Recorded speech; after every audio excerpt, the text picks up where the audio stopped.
আর সারাদিন ওই কারখানার ক্যান্টিনের পচা চা খেয়ে পেটের রোগ বাঁধিও না যেন। আরে বাবা, খাবো খাবো।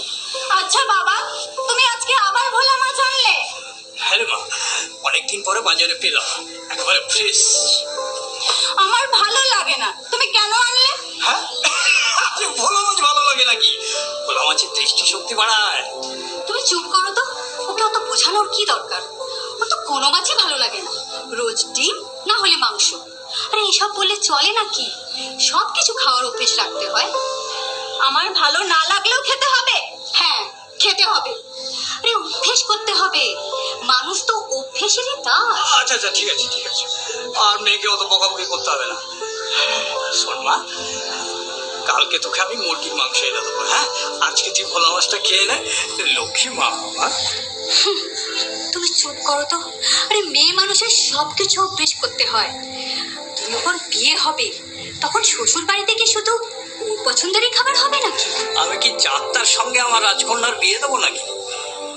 রাজপুত্র না হলে আমি আমার জামাই করবো না। যে আমার মেয়ের সব বিষয়ে খেয়াল রাখতে পারবে, আমি তার হাতেই মেয়ে ধরে দেবো, বুঝেছো? আরে বললেই হলো না। তুমি ভাবছো একরকম, আর ওপরে বসে আগে থেকেই কপালে লিখন লিখে বসে আছেন আর একজন, যে যার কপাল নিয়ে জন্মায়, বুঝলে? ওর কপালে যা আছে তাই হবে।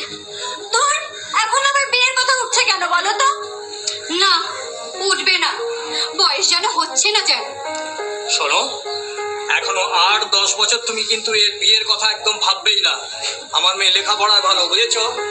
অনেক দূর পড়বেও, তারপরে নিজের পায়ে দাঁড়াবে, তখন বিয়ের কথা ভাবা যাবে। আমি চলি, আমার দেরি হয়ে যাচ্ছে।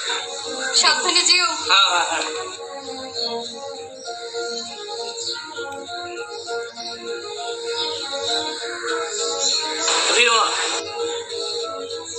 সাবধানে যেও। হ্যাঁ।